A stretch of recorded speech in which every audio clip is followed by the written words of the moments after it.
Welcome to Your Money, Your Call. It's bonds versus equities. I'm Mark Todd, and joining me tonight is Chris Joy, who is a columnist with the AFR and a director of Yellow Brick Road Funds Management, and also Andrew Macken. He's an investment analyst at the Montgomery Fund. They're here to answer any of your questions. 1300 30 34 35. The email yourmoneyskynews.com.au. You've got a sore throat, you're running late, you're unprepared. I'm going to start with you. Okay. How things been? Yeah, very good. You been busy?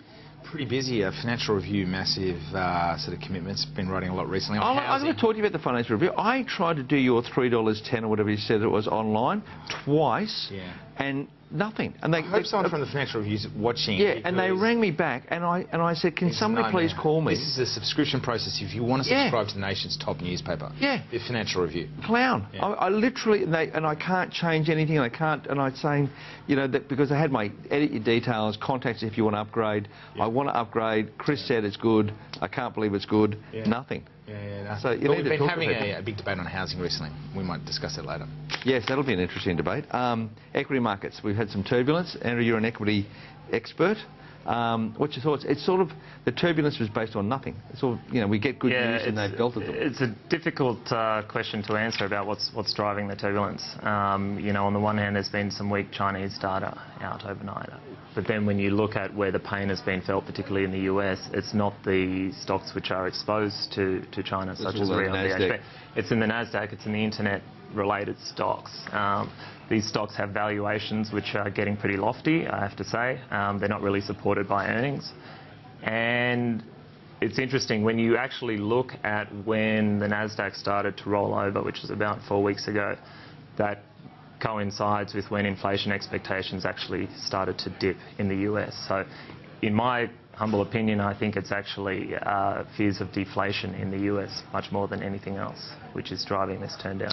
Any thoughts? Yeah, my quick observations on the US equity market are, first, that you've got to separate the signal from the noise, and we've had an incredibly strong rally in US equity valuations, but equities across the board, because we've had this really cheap money. I think the S&P 500 is up about 170%. Yeah, 170% off its 2009 low.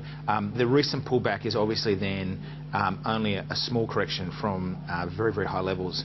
The US economy generally, I think, is performing very strongly. The unemployment rate's only 6.7% nowadays. The jobs data recently has been good. The one thing I would say, though, is what we're witnessing today and yesterday and in recent times has been equity volatility. And within a portfolio, equity is really the bottom of your capital structure within any individual company. So if you buy ANZ equity, you're basically last in the line if, you know, the company goes belly up. So you do get that very high volatility. You get, you know, 2009 when prices were off 50%, 2001 too when prices were off 50%. In contrast with bonds, we're sitting above the equity and the capital structure, and you've got much less volatility and therefore lower probabilities of loss. So I think this is a good lesson. Yeah, I've been calling it volatility intolerance because the clients have just had enough of it. They just are saying... Brain damage, mate. Yeah. Brain damage. Just, you talk to these people and say, when they come through and say, I want to buy bonds, one of the reasons are why. Are you short-term, long-term? Is it structural, cyclical? What are you doing? And they're just saying, I can't take this volatility. I am sick of it, and it's just constantly driving them mad. So I think it fits into the domain of your world rather than the... Yeah, I think that's right. And look, the other thing I'd add is when you look at margin debt at some of the US exchanges, it's at all-time highs. It's higher, even in real terms, than what it was in 2007 and in 2001. So, you know, that drives you on the way up. That can unwind pretty quickly and then exacerbate that volatility. Do we have that here, though, the same sort of margin numbers in the Australian markets? To be honest, I don't know the answer to that. I think it's a no. I think they were happy to go margin long, and we're actually not. I think I looked at some data on margin lending business, and it's just going like this, it's going down. Is that right? Yeah, and we thought it was more to do with the fact that A, we're an ageing population, and B, when we just can't take that volatility anymore. And you know, the term deposit numbers are going up, rates are going down, margin lending is going down. That's not cyclical, that's all more structural. Yeah, I think that's right. And I think, interestingly, for viewers, what those margin lending levels tell us is that people are borrowing to buy these very risky and volatile asset classes. So I think Andrew's point was that that leverage can amplify the upside, but it can also amplify the downside, a bit like the major banks. The major banks carry leverage on average across the four majors of 25 times on a true sort of actual level. You can read about that in the Financial Review tomorrow, actually. If you could get onto the Financial Review, you have to go down and it'll be raining, so be careful. tell me about the Fed. What do you think, mate? So the Fed looks at this and says, I didn't really mean 6 months, I meant longer, and they sent out the note around the Fed minutes saying it's all calm, try and calm the market. Within a day, the market is getting sold again. So how's the Fed going? What do you think? How do you think it's performing? And what do you think the 2014-2015 year looks like for them? I think the Fed will finish this so-called quantitative easing by the end of this year. Yep. So what we have is the US government, through its central bank, is actually buying bonds, a range of assets, to bid up their prices to artificially high levels and lower their implied costs to stimulate the economy. And just for the viewers at home, where do they buy? Because they're not buying the short end, or what are they buying? They're buying the long end, aren't they? They're buying, longer dated bonds to pull down those longer term interest rates by pushing up their prices. By buying them, by bidding them, just like you would a house. And so they're going to stop that unprecedented policy, I think, in all likelihood by the end of this year. And then the Fed signalled that we'll see the first rate hike sometime thereafter. So I think middle of next year we could see that process begin, and probably expect to see about 100 basis points or 1 percentage point worth of hikes in the US in 2015. 15, 16 or through 15? I think in the second half of 2015 we'll see the Fed rate hit probably 1.25%. Because that's a massive increase in Fed funds when you consider we're coming from zero. Yeah, no, I think that's the point. We're coming from this... We are coming from such a low level. And it's not just zero. We've got the short-term interest rate at near zero. Yeah. But they're also buying all the longer-term assets to push down the longer-term rates as well. Obviously, in the US, a lot of the debt is fixed rate. Yeah. So the bulk of home lending in the US is done on long-term 30-year fixed rates, whereas here in Australia, it's 90% of it's variable rate. Yep. So it actually prices off the RBA's short-term cash rate. So the RBA is very different to the Fed because it has much more control over the interest rates we pay on our loans, whereas in the US, the Fed's obviously trying to interfere with market prices right across the curve. For the viewers at home, one of the things that the Fed decided was that they would push that 30-year rate down because it would affect the mortgage market, and they felt that that would improve their construction capabilities, and so the effect of construction on their GDP, and it sort of worked to be true, didn't it? They had 7 years of no GDP growth by construction, didn't contribute a dime, and then all of a sudden that's the Bernanke legacy to some extent. And we've seen house prices in the US, they're up about 13% over the last 12 months. In Australia, similar situation, very low cash rate. We've got record low mortgage rates. House prices are up about 11% in the last 12 months. So you got a view on the Fed? You've worked in the States. You've got some. Yeah, I mean, to be perfectly honest with you, I would not be surprised if they actually abandoned the taper and just continued on. My view is that the recovery in the US economy has been entirely contingent upon the positive wealth effect that's been created through asset inflation. And I think to the extent that we get large-scale asset deflation, either in the equity markets or in the housing markets, although you certainly don't see that yet, then they will just put the foot back on the accelerator. Do you think so? I wouldn't be surprised. And the sharp fall in the inflation expectations over the last 4 weeks, as I discussed, is an indicator that they could be willing. Do you think that's a big driver, the inflation? Because I think the inflation, the fact they can't control inflation, or they can't see, you see Bullard saying, well, looks good, next couple of months we'll start to see inflation pick up.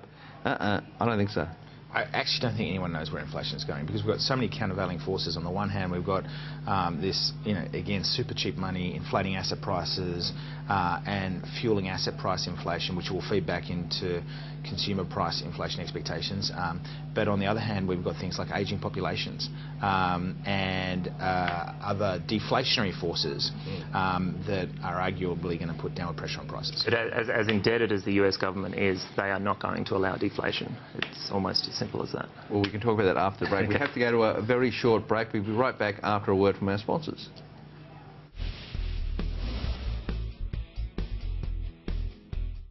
Tracy tells me you've brought a new car. No. Well, I'm sure she did. Basement, level 2. No, not me. Yeah, it was you. You got yourself an Italian car. It's not a car. It's an Alfa Romeo.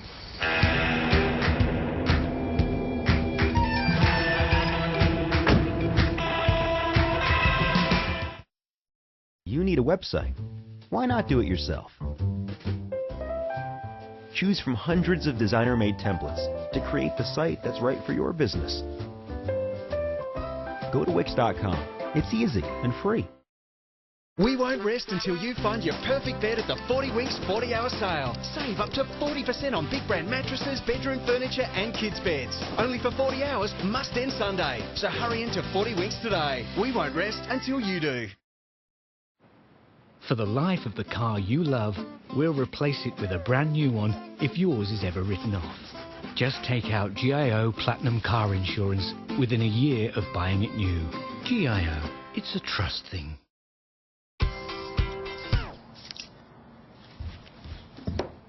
Unlike aerosols that can leave you disappointed, the Airwick Freshmatic automatically brightens your room with rich and indulgent fragrances. Just one Freshmatic refill has as many sprays as 55 aerosols. Get carried away by Airwick Freshmatic. Now available in 3 fresh designs. Something in the Airwick. Lights up, front up. G'day, I'm Corporal Richie. Get behind the Anzac runs in Melbourne and Brisbane and support our troops. Go to anzacrun.com and register today.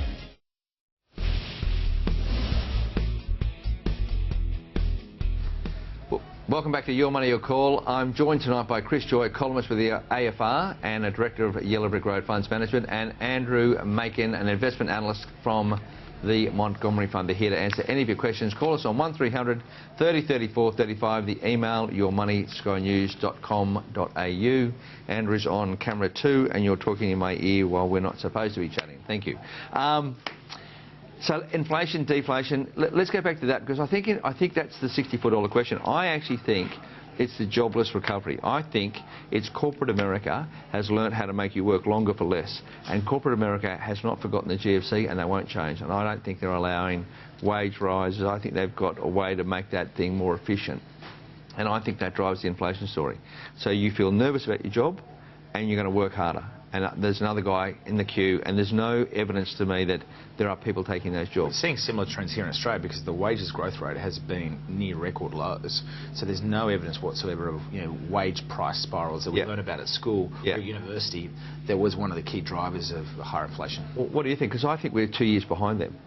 Yeah, I think that's right. I mean, I won't comment on Australia just yet, but in terms of the US, take your time. I think in the US, I wouldn't disagree with you about the labour force comments.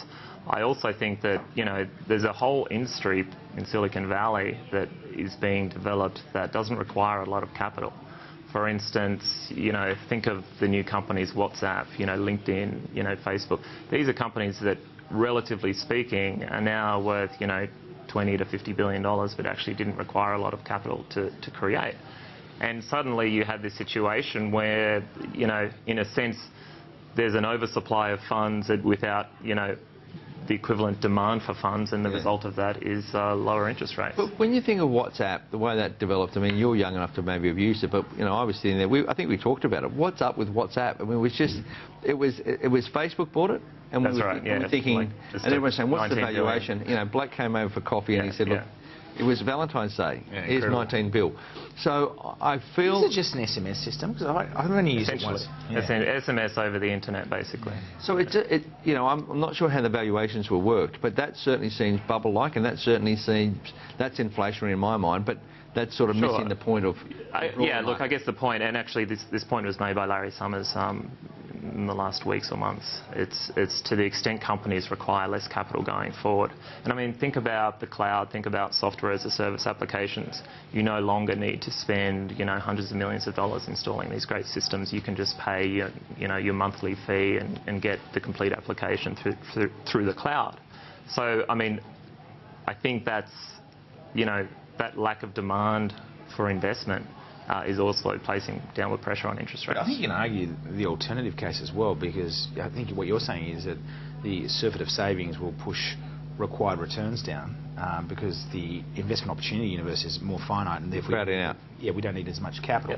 But the flip side of that coin is, with technology and innovation, is that there's many more opportunities that can be liberated that will demand capital, albeit maybe not in the incremental sizes that we've seen in a more concentrated economy.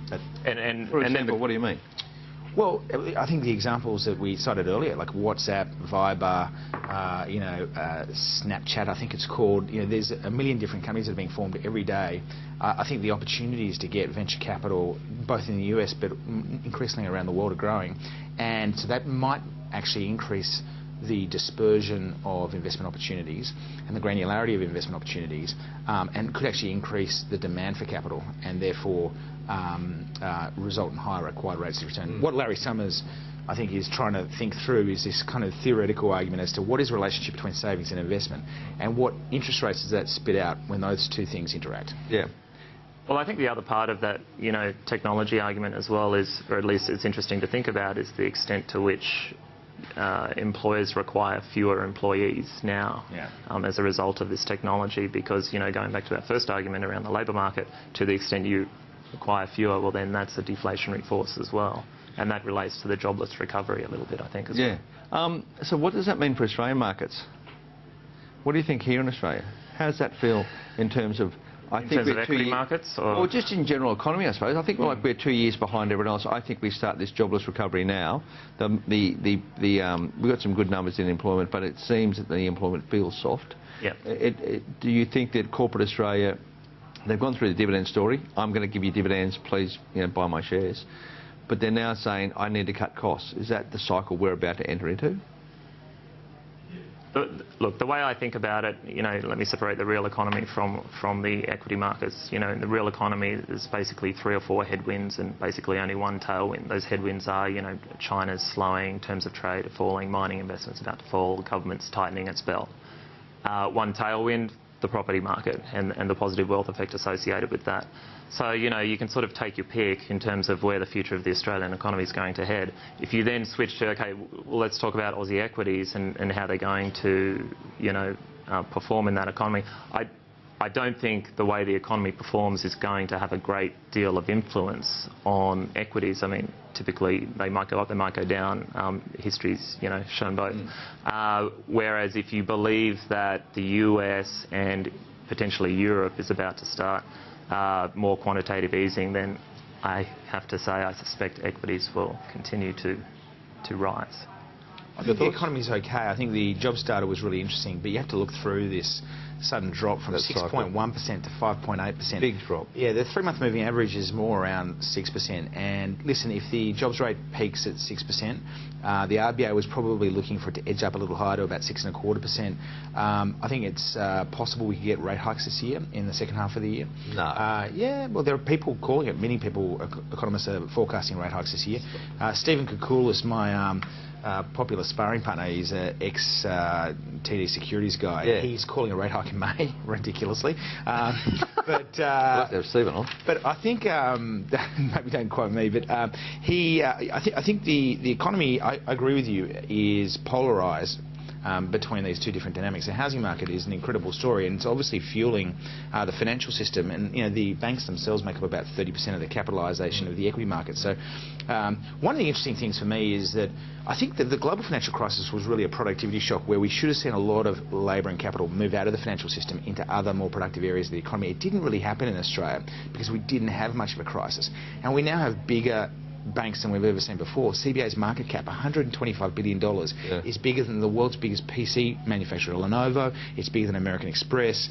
It's as big as Intel and bigger than McDonald's. But what drives that, mate? Like, do you feel that that's going back to my first premise, that there was no one wants volatility? They are just buying these things. They're going to get dividends. They're trying to stop it via. They just keep paying it up. I think what drives it is you've got a financial system that favours scale economies, so bigger. The size begets size, and arguably more moral hazard. But the 4 major banks have regulated comparative advantages where they actually hold more leverage than the regional banks. So they can hold less capital, more debt, higher returns on equity, and it makes them very profitable for what are, many people believe, very safe businesses. Right. We will talk more about the banks after our break. We have another very short break coming up. Talk to you soon.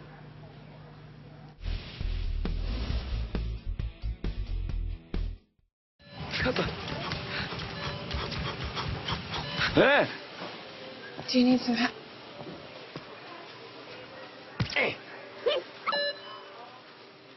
M&M's. Can't resist them.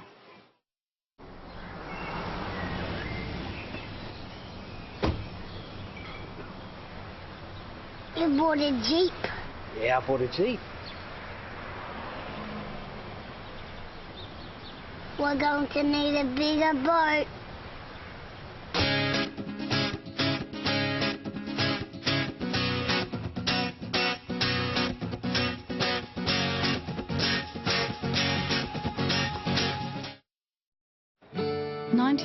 % of Australian businesses are small businesses. CGU know because we insure hundreds of thousands of them. But when you're working day in, day out, sometimes you don't take time to celebrate your success. So we're going to surprise one unsuspecting small business owner. He worked hard to see it through, so we want him to see it for himself.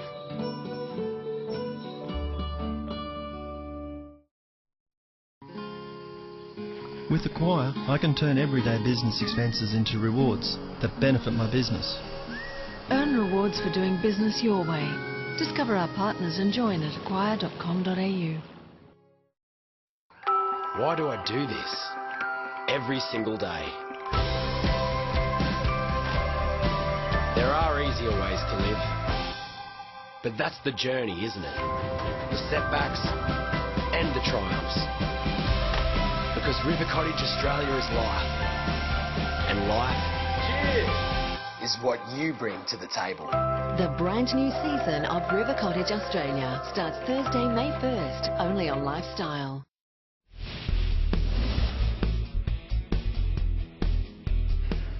Welcome back to the show. I'm Mark Todd from the NAB, and joining me tonight is Chris Joy, a columnist with the Australian Financial Review and a director of Yellow Brick Road Funds Management. I also have Andrew Macken. He is an investment analyst and he's at the Montgomery Fund. And they're here to answer any questions. 1300 30 34 35. The email, yourmoney@skynews.com.au. And we have an email from last week we have to get to. And it's an email from Tom. And Tom writes, do you think bonds will ever have retail online trading like CommSec for equities to encourage self-managed super funds to invest in them? And we think that's a great question. That's why we brought it back from last week. We were too busy last week. Any thoughts? I think we will, absolutely, and it's long overdue. I mean, it's actually a bit of a disgrace because we can invest in the much riskier equity securities issued by, for example, the banks or any other company, but we can't invest in their bonds, or at least it's very, very hard to. Now, that's changed. In recent years, there's been quite a lot of bond issuance onto the ASX, but it's a very expensive process. Most of the bonds in Australia are traded in something called the over-the-counter market. It's a very private, closed system, mainly between banks and fund managers. The minimum investments are $500,000, and it's hard to access. Now, here's the interesting thing. That over-the-counter market is all conducted through something called Austraclear, which is owned by the ASX. Owned by the ASX. So you've got the equities market that owns the bond market effectively. Yep. And yet you've got them trading completely distinctly, so they should be merged, but I think you know much more about it than I do. So there's some legislation coming through, well, there's expected to be some legislation coming through that should have bipartisan support, called simple bond legislation. And what it is, the key to all this has been, and I understand the reasons why, but there was the director's responsibilities, there was all these different onerous historical experiences, historical legislation, the prospectus, the costs, everything that's associated with it. And what they're trying to do is make it more like the US market, the 144A market. So simple legislation, simple bond legislation is meant to map in where the Austraclear bonds sit with the CHESS depository receipts, and you can do it on the ASX. So the idea being that it'll bring the fund managers, which you have in the ASX, same sort of managers, debt fund managers into the retail market as well, so everyone can trade at the same time. And I think it will open up, it'll be incredibly dynamic for the market. So I think the practical implication is for people in SMSF right now, rather than just owning cash and some shares, what will happen is you'll have probably less cash and more bonds and arguably less shares, because you'll have a much more balanced portfolio. And also a much cleaner continuum of return outcomes between low cash rates with no risk and high equity returns with very, very high risk. Have you got any thoughts on you? Look, I don't have a lot to add on this. I'd just make one observation, which is, you know, if you think about the north of $200 trillion of global financial capital out there, only 25% of that is equities, and 75% are debt-related securities. So, look, I'd echo your thoughts. You know, I think anything that opens up the domestic debt markets is very good. Because that's the point. The international debt market is massive. It is. And we in Australia are just a very young economy. We're a young financial market. That's right. And in the US, it is very common. You know, you'll have your online account, you'll have your sort of equity section, and you'll have your bond section. Yeah. You can just go and trade bonds as much as you like. That's normal.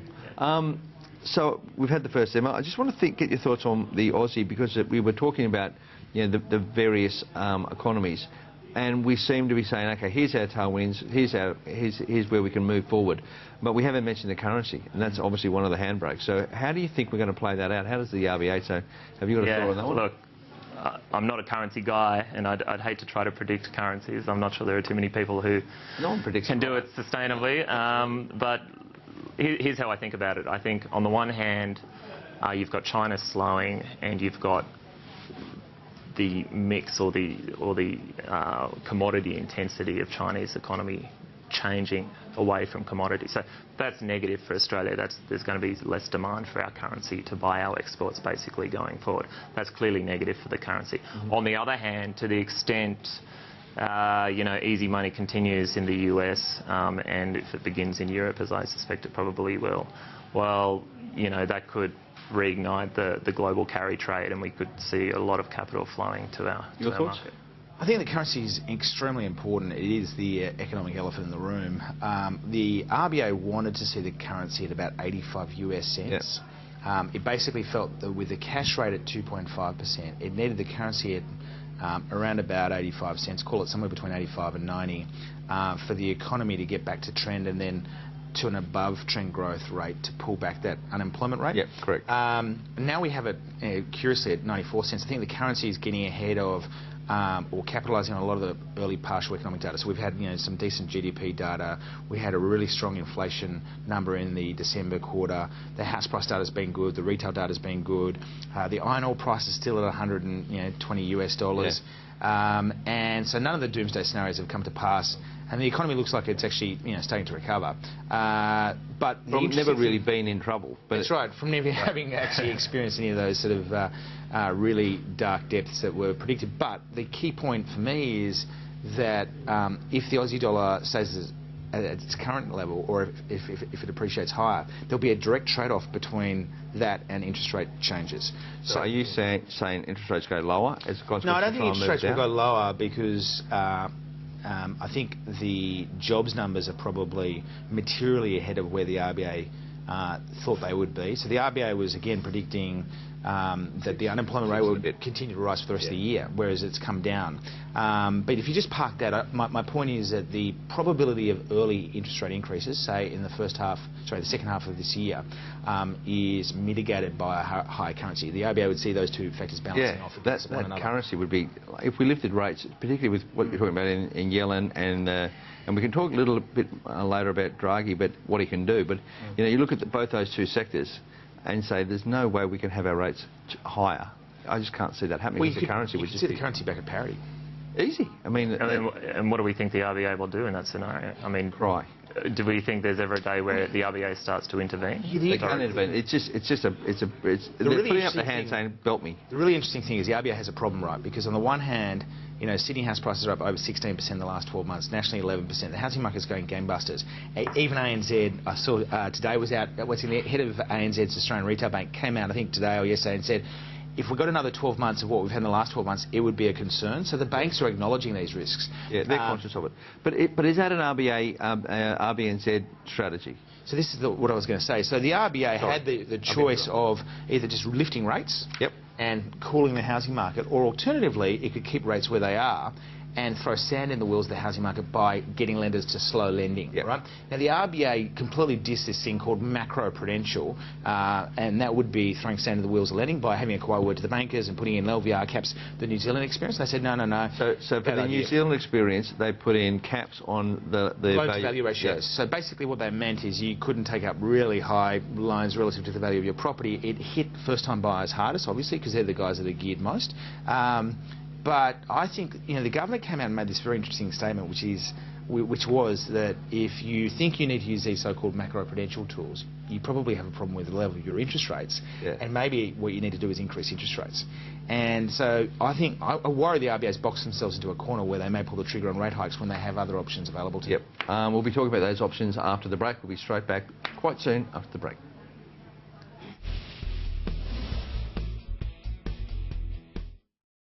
Cover. Do you need some help?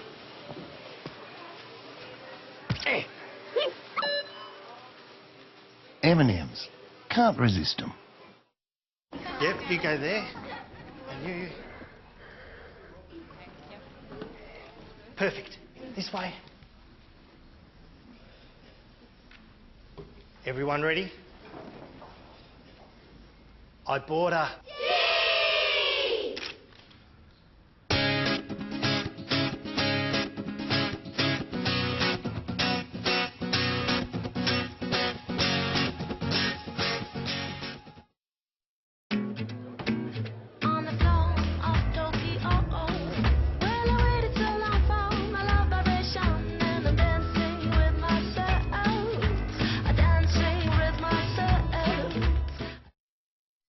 I'm looking for a provider who gives me everything I need to trade Forex in one place.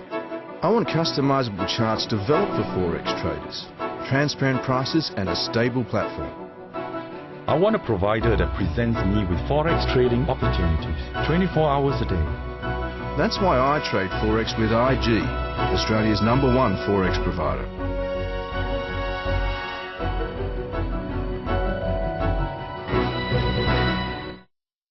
Now, I think we should interview a Labor Party luminary. Really? There You'll are talk some yourself. Well, it's glad you've noticed that I'm a luminary, but I'd like to forensically get into you about the Labor Party. One night we should just say Jones versus Richo, not Jones and Richo. I'll be in that. Jones versus Richo versus Jones, but yes, I'm happy to do that, because I might even do that with you about the Liberal Party. You'd need a lot of notice. I would need none.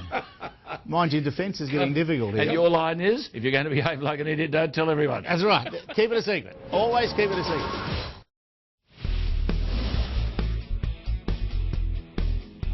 Welcome back to the show. If you have any questions about the bond or equity market, feel free to give us a call, 1300 30 34 35. The email, yourmoney@skynews.com.au. I'm joined by Christopher Joy. He is a columnist with the AFR and he is a director of Yellow Brick Road Funds Management. And Andrew Macken, who's at Montgomery Fund. He is an investment analyst. We're going to try and take our second email for the night, and it's from Bill. And Bill wants to talk about term deposits, and he asks, term deposits are too low, how long will this last? And I think that sinks in with that conversation about where cash rates are going. So, mate, what are your thoughts on Bill's email? Well, I think just to summarise where we're going to land to in this conversation, we've got two doves and one hawk. What that means is... that means, this is going to be interesting. The hawk is speaking. So what that means is I think rates are heading higher, inevitably. Ineluctably, and we have two guys who think actually the RBA is going to cut rates, and wherever you land in this debate, it has crucial consequences for what you do with term deposits. So if you believe, like I do, that the RBA will probably pull the trigger on the first rate hike before the end of this year, then you probably want to bring in your term deposits short. That's what I'm doing. So to 90 days, 180 days or 120 days, and basically try and capitalise on higher future expected interest rates when that first hike comes along. One of the important points here is that the bond market is only pricing in about 2 hikes over the next 3 years. So for example, the 3-year government bond yield is around 3%. So the financial market currently doesn't really expect rates to move much, maybe a couple of hikes, probabilistically. If the RBA does hike before the end of the year, you're going to see long-term TD rates increase further. If you disagree with me, It's not going to get, Bill, it's not going to get to the rates that you might have once experienced. It will not be going to the 10s and 8s. You're not going to get those rates anytime soon. And Chris is a very bright guy, but occasionally gets it wrong. And so I'm thinking that the situation is that the RBA is in a box, and I think it's going to be the crowding out experience. I think globally rates will stay longer than people realise at these low rates. I think Europe's going to go again, and I don't think that we can be the outlier. Might work in New Zealand, but they've got different challenges there, but I just don't think we can be the outlier by lifting rates. And I think the crowding out effect will be currency goes higher, RBA says standard operating procedure, push rates lower. Reluctantly, but do it. And so therefore with TDs, what you'd be doing is locking in long TD rates, because if the cash rate's going to fall, you want to tap those 12-month and 1 and 2 year rates. Or let it roll out and buy some bonds. Your thoughts on cash? Yeah, look, I mean, I agree with you, Mark. Thank you. I think, if I put myself in the position of the RBA and I look at the economic backdrop, and I look at, terms of trade are heading downwards. I look, mining investment capex is arguably about to fall off a cliff. I note that the government is planning to tighten its belt pretty substantially, and I note that the Chinese economy, which by the way is 5 times our economy, is starting to slow. So that has a big magnifying effect. And then I say to myself, do I want to raise rates in that environment? Oh, and by the way, if I do raise rates, well, that's exacerbating a currency problem that I already have. So I just suspect that the risk is to the downside, not to the upside. What do you think? You're still hawkish? I basically think there's a pretty slim prospect of the RBA cutting rates. I think if what Andrew says is right, it's slim. So if those negative scenarios really grip in the economy, the Aussie dollar is going to come right back to where it was at 86 US cents, and the RBA will be sitting pretty. Yeah. Right? Well, we've got a stimulatory currency supporting the economy. I think the game changer is the currency, and you need to have some informed views on where you think that is heading in order to develop a position on interest rates and therefore term deposit rates. We're going to talk about commodities soon, but what I want to actually talk about is China. You've brought it up a couple of times and you've got some views on China. So when we say China is slowing and China says, well, I'm only going from 7.7 to 7.5 or whatever, I actually think it's more about political reform. I think that's more that's happening in China. So give me your interpretation, what you think is happening in China. Well, I mean, I could fill a whole show about what I think is happening in China. Yeah, well, look. We've got 4 minutes to the break. We'll keep on going.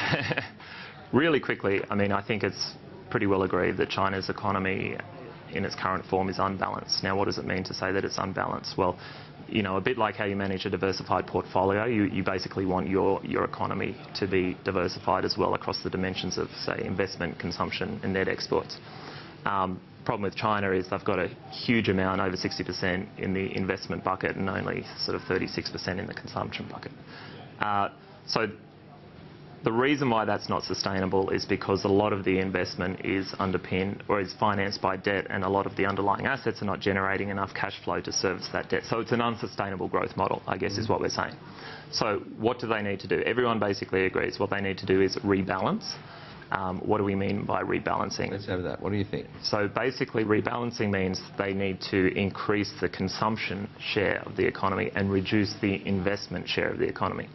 The mechanics of that and the maths of that, actually, it's been put very simply by Professor Michael Pettis in Beijing. Basically, you need consumption to be growing at above the headline rate, and you need investment to be growing below the headline rate. Investment is currently growing at 20% per annum, around that. It needs to grow materially less than the headline rate. That's a big change. That's quite negative for Australia. A lot of our commodities that we sell to China goes directly into that investment growth. So if investment slows from plus 20 to... You're talking about investment growth being building cities that no one goes to. That's what your roads to nowhere.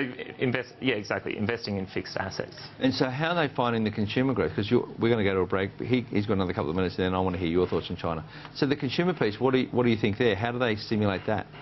Well, currently... the consumer growth is around about in line with headline GDP, so call it 7% or around that level. So it needs to be higher than the headline growth. Probably the way to achieve that is actually to reduce the headline as opposed to try to boost the consumption. Useful. And actually one way you do stimulate consumption in China, bizarrely, is you actually increase interest rates.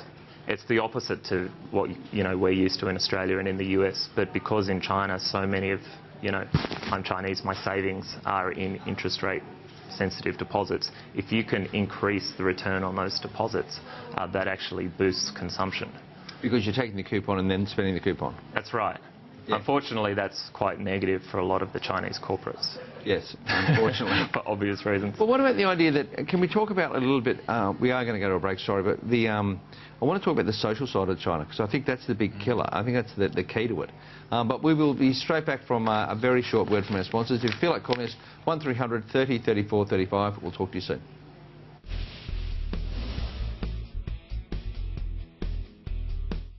Hungry Jack's Barbecue Cheeseburger. Flame grill 100% Australian beef, melted cheese, smoky barbecue sauce, and finished with a tasty price of just $2. The Barbecue Cheeseburger. Just $2. The burgers are better at Hungry Jack's. Hey! What I like about you, you hold me tight.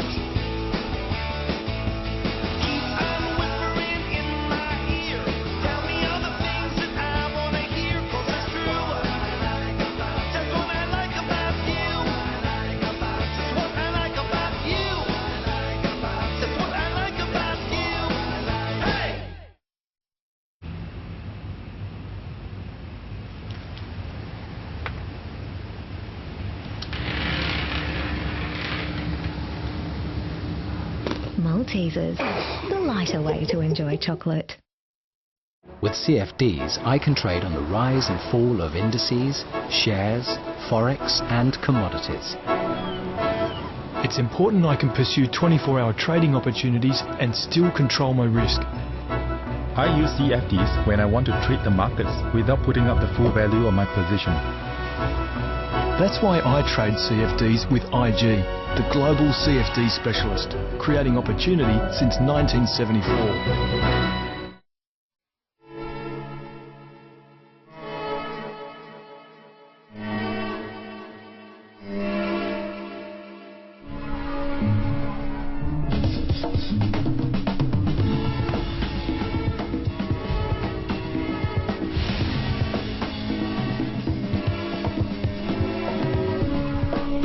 Season 7 of Madman, Monday 8:30 on Showcase.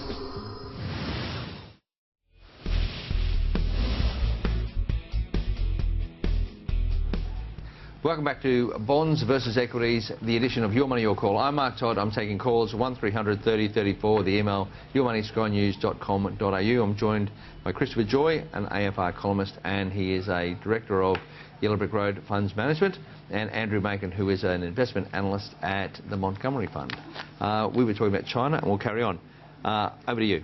What's your thoughts on it? I think you're right that the social element you mentioned coming into the break is important in understanding the outcomes in China. Yep. I think we need to remember that China is a non-democratic state. You have a central party, the Chinese Communist Party, the CCP, which runs the country, and I think they're very focused on perpetuating power through whatever means are possible. And obviously you've got very large transfers of wealth from the population at large in China to individuals, you know, the so-called oligarchs that we hear about in Russia. We're seeing more and more in China.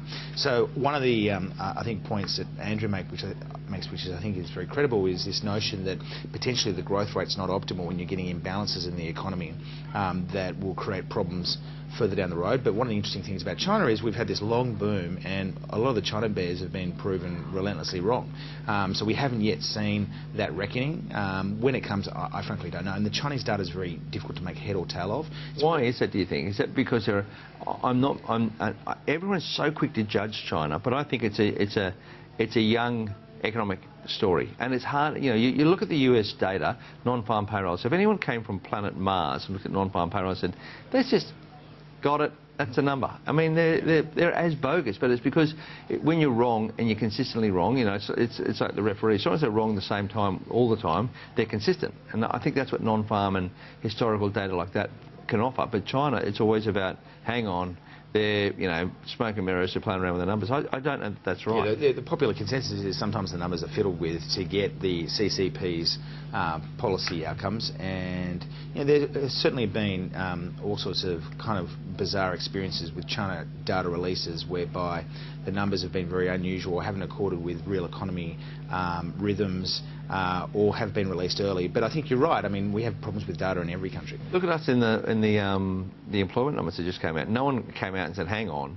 you people are, you know, smoking mirrors for the those numbers because you want the government to be popular." I mean, I just don't think that's happening. So I think the key to China is the social unrest.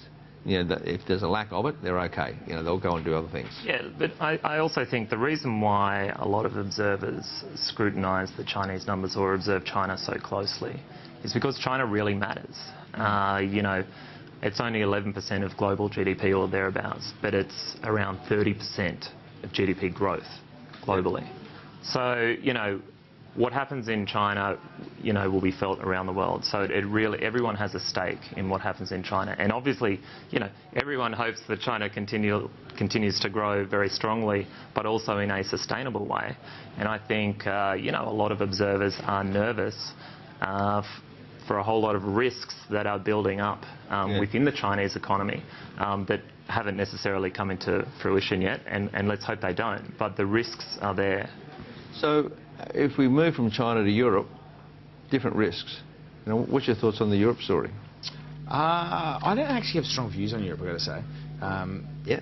Sorry, yeah. And, you know, I think definitely the impact of a continuation of QE and the low rates long MEM in Europe is important for the global economy. But for me, I think Andrew's comment that the centre of global economic gravity has shifted to Asia, and the developing world makes up about 65 to 70% of GDP growth, which is also, I think, a really, really important observation, that China's accounting for 30% of the growth rather than the actual levels, and is obviously our biggest trading partner. So Europe's only have derivative consequences. The one thing I will say about Europe, which I thought was really interesting, was that Greece last night priced $4 billion. So Greece, which was obviously in dire straits a couple of years ago, sold $4 billion worth of bonds at under 5%. And Spain recently has... sorry, for the viewers, it was still in dire straits, but it was at 4.75, and it had double the amount of bids. So I think they'd sell... they could have sold 9 or 10 billion or something, which is unbelievable. And Spanish bond yields, long-term yields, have been trading under Australian yields, and they're obviously differential in the base rates. But that was certainly interesting. Periphery sovereigns have rallied everywhere, and I don't quite understand if it's just a consequence of the crowding out or not, but it feels like it's the crowding out. So I've got so much money, I've got to put it into bonds. There's Greece, I'll go and give it to you. I think that's right. That seems to be crazy. Have you any thoughts on Europe? I do. Look, the way I think about Europe is that I think there are a couple of countries, well, a few countries in there whose debt to GDP ratios are simply just too large. Why is that a problem? Obviously, as governments try to reduce their debt, they either cut spending or raise taxes. Both of those things create a drag on the economy and a drag on economic growth. So Greece in particular will be 10 years before it can get its debt to GDP ratios right. I mean, that's the number. It's 10 years, and let's go and buy their bonds at 4 3/4. But look at countries like Italy, like Spain, like France. Spain and France have debt to GDPs around the 90%. Italy is nearly 130%. When you look at sort of the combination of where their current economic growth is, what their current primary budget surplus is, and compare that to the bond yields, these guys have no chance of reducing that debt to GDP ratio, and it's only going to continually to spiral the wrong way. So personally, I think the collapse in yields that we've seen in Europe is again related to deflation expectations. So for the viewers at home, the deflation expectations mean that if you put your money away, inflation doesn't eat at it, so you actually get those real returns, which they think, relative to what you're getting in the volatile equity markets, is probably a good deal. I mean, the other explanation is, of course, the crowding out point that Mark makes, which is that you have governments around the world that are pouring capital into bond markets and related asset classes and bidding up the prices of the safest bonds, but the investors that used to buy those safe bonds are pushed down somewhere else, the credit curve, and so they're picking up this riskier stuff because there's nothing else to buy, and as a result you're getting major mispricings in these assets. And I think another argument related to that point is that if you think the probability of unsustainable debt to GDP ratios is high, then potentially, rather than pricing in sort of deflation, you've got mispricings, and what you could actually see is much lower bond prices and much higher yields as those credit spreads amplify again in the future, because those instabilities come to pass. That's right, because you see the investors about a month ago, the investors were saying, hang on, we've gone far enough, it's fine, the equity market's going to rally, and they started to push back, and we started to see people coming to issue into the market. Hang on, I might have missed the bottom. That's gone through, they've carried through, but those investors are going to be very quick with their feet. I just feel that they're going to be quite nervous about it. We've seen echoes of that story in Australian credit as well. So Australian bonds, we saw credit spreads blow out in 2012. They came back in 2013, blew out a little bit, at various points. I think June last year they blew out significantly. And there was a bit of a blip recently, but they've come back in again. They've just been grinding down. The credit markets just keep going down lower and lower, and people just keep buying. I mean, the amount of issuance we're seeing at the NAB is phenomenal. They just keep coming out and saying, I want, you put out, I want to issue 300. You get bids for $1 billion. Anyway, we'll be straight back as soon as we can after a quick word from our sponsors. We'll talk to you soon.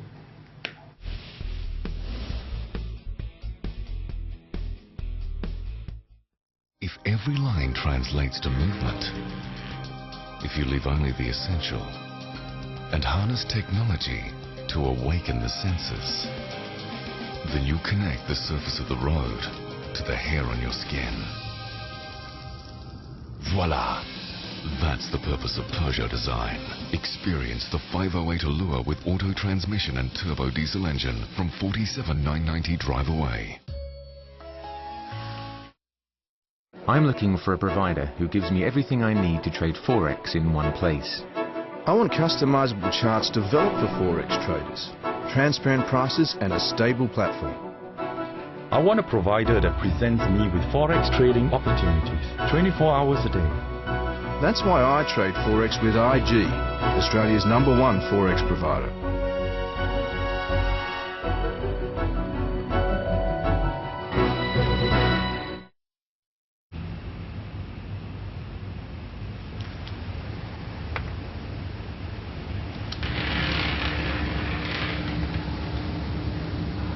Maltesers, the lighter way to enjoy chocolate.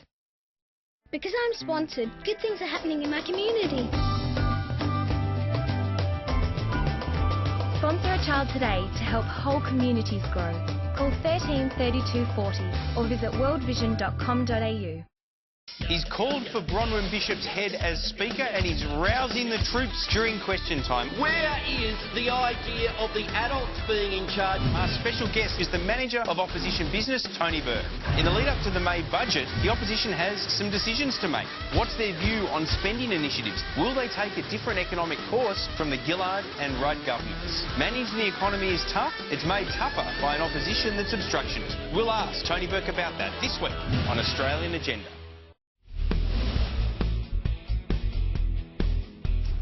Welcome back to the final version of Bonds versus Equities for the night.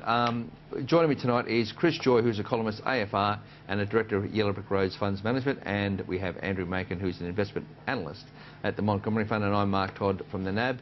And feel free to call us for the last segment, 1300 30 34 35, and email, we'll take that for next week, yourmoney@skynews.com.au. Low-hanging fruit, mate. Is there anything you like in the market? I actually think it's actually very hard to find heavily discounted assets right now because of that easy money dynamic where we've already had large run-ups in risk asset classes like property and shares in most developed countries, and cash rates at the same time are very, very low.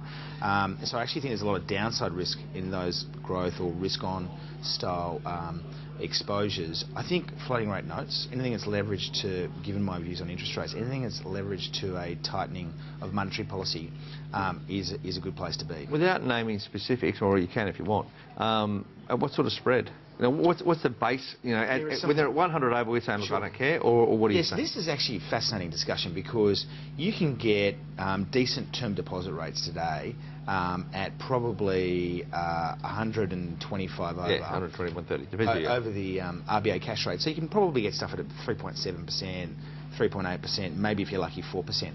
So that's a high hurdle for bonds, but there are some great bank-issued bonds in both the ASX market and also in the over-the-counter market where you've got minimum investment sizes normally at $500,000.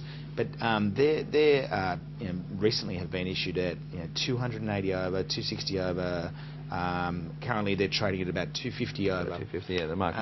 And these are the subordinated bonds issued by Bendigo and Adelaide Bank, by Westpac. You can buy them on the ASX. Like Suncorp has a great subordinated bond on the ASX that you can currently buy at about 245 over. A+ rated institution. They are the new style bonds whereby they have a bail-in provision. What that means is APRA, in a crisis, if the bank's going to go bust, to prevent it going bust, the bonds can get bailed into equity, but they sit above all the hybrids. So all the stuff that you, as a viewer, might have seen, your stockbroker push, the convertible preference shares, the stuff that's been paying 310 to 325 over, that gets blown up first, that gets bailed in first, and then the bonds are really last in that line. But yeah, I think that's attractive. We've got a couple of minutes. What do you think? Yeah, look, I apologise. This probably won't be very helpful to many of your viewers. We go all over the world. Look, the only low-hanging fruit that I can think of at the moment is still in US property. You know, East Coast, West Coast. I'll give you an example. You know, Brooklyn, New York. You can buy a property, lock in a mortgage, 30-year fixed rate, all in interest and bond amortisation at less than 4%. And you can rent that out for yields north of 5%. So, you know, it's a very different equation to what we have in the Australian market. So if the capital, if the house appreciates, you've absolutely killed it. That's right, that's right. But again, it's hard to get into it. Is there any funds that's be doing that? Like, is there any funds we've Dixon Advisory actually have, interestingly, just off the top of my head, they have a US residential property fund. I think it's listed on the ASX that invests in East Coast property. And they're picking up apartments. You'd want to know that they knew their stuff, but it'd be interesting because with all these ETFs, with all these different funds around, you think somebody might have come to that conclusion.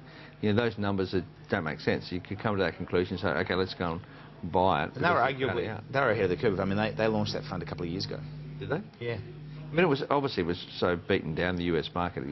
Somebody would have done it. How much money have they got? Do you know? I think they raised $80 million for the first fund, but I'm pretty sure they've launched a second fund. So it's Dixon Advisory, and it's an ASX-listed residential property fund. We're about to head off, but quickly on your fund, how much you guys got at the moment? Can you we've got about $150 million. It's an active cash strategy. Only invests in Aussie deposits and Aussie bank bonds. Only floating rate. Means they move up and down with the RBA cash rate. It's returned about 6% after fees since inception, which was over 2 years. That's pretty good. Your fund's killing it. We're running out of time, so I'm going to have to say okay. goodbye, everyone. Thank you all for watching the show, and thank you so much to my guests. It's Chris Joy from Yellow Brick Road and the Australian Financial Review, where he's a columnist, and Andrew Macken, who is from Montgomery Funds. And for the 2 emails we got, that was great. I hope you enjoy the show. I'm Mark Todd from the NAB. Until next week, which I think is Easter, so we won't be around. All the best. Take care. The information featured in this program is general in nature and therefore should not be relied upon. Guests appearing on the program may have commercial arrangements with some of the companies mentioned. Before making any investment, insurance or financial planning decisions, you should consult a licensed professional who can advise whether your decision is appropriate for you.